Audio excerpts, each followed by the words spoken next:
24 अप्रैल 2012 मुंबई। रात के लगभग 9 बजे एक काली कार वोरली के पास एक सुनसान सड़क पर रुकती है। उस कार में एक 25 साल की लड़की है, नाम शीना बोरा। वो नहीं जानती कि यह उसकी जिंदगी की आखिरी रात है। और दोस्त, सबसे चौंकाने वाली बात, उस कार में बैठे लोगों में एक चेहरा उसका अपना था, खून का रिश्ता था, मां का रिश्ता था। लेकिन उस रात वो रिश्ता एक हथियार बन गया। ये मुंबई के सबसे अमीर, सबसे चमकदार दरवाजों के पीछे छुपा एक सच था, और यह सच 3 साल तक दफन रहा। सवाल यह है, जब एक मां खुद अपनी बेटी की हत्यारी हो तो न्याय का रास्ता कहां से शुरू होता है? लेकिन इस सच को समझने के लिए हमें पहले पीछे जाना होगा। इंद्राणी मुखर्जी, असम के गुवाहाटी से निकली एक महत्वाकांक्षी औरत। मुंबई की मीडिया इंडस्ट्री में उसने खुद को एक ताकतवर एग्जीक्यूटिव के रूप में स्थापित किया था। वो स्टार इंडिया के CEO पीटर मुखर्जी की पत्नी थी। बड़े घर, बड़ी पार्टियां, बड़े नाम। लेकिन इस चमक के नीचे एक राज था, एक ऐसा राज जिसे इंद्राणी ने सालों तक सीने में दबाए रखा।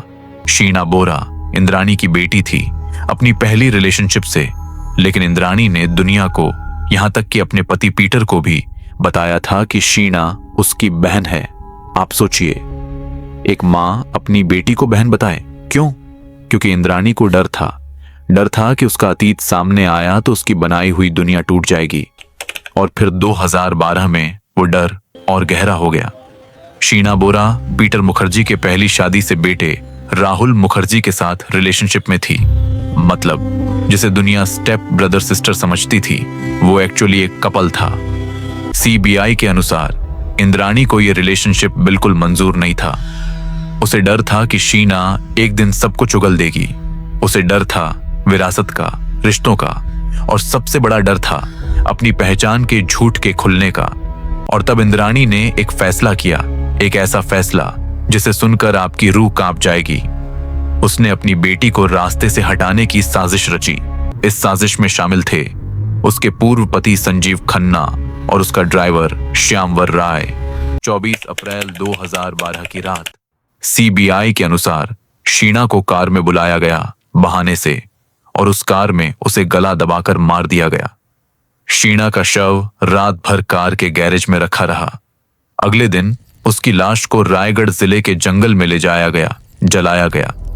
23 मई 2012 को रायगढ़ पुलिस को एक अधजली लाश मिली। उन्होंने उसे अनआइडेंटिफाइड बॉडी मानकर फाइल बंद कर दी। यह पुलिस की सबसे बड़ी चूक थी। और उधर इंद्राणी ने दुनिया को बताया, शीना अमेरिका चली गई है पढ़ाई के लिए। उसने शीना के नाम से फेक ईमेल्स भेजी, फोन मैसेजेस किए। शीना के एम्प्लॉयर को एक रेजिग्नेशन लेटर मिला। CBI का आरोप है वो लेटर शीना के भाई मिखाइल ने उसकी मौत के बाद भेजा था। 3 साल तक कोई कंप्लेंट नहीं हुई, कोई FIR नहीं, क्योंकि दुनिया को बताया गया था लड़की विदेश में है। दोस्त, जब झूठ इतने बड़े पैसे और पावर के साथ बोला जाए तो वो सच की तरह दिखने लगता है।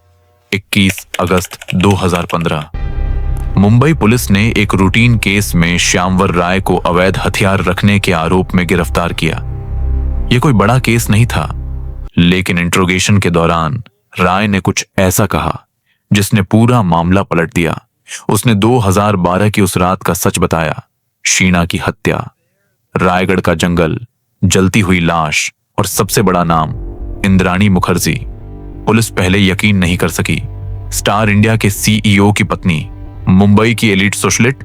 लेकिन CBI ने जब रायगढ़ के जंगल में उस जली हुई अधजली लाश का DNA टेस्ट करवाया तो नतीजा आया, वो लाश शीना बोरा की थी।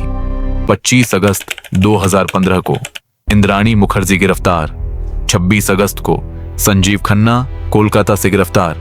19 नवंबर 2015 को पीटर मुखर्जी भी CBI की गिरफ्त में। मुंबई की हाई सोसाइटी में भूचाल आ गया। जनवरी 2017 में ट्रायल शुरू हुआ।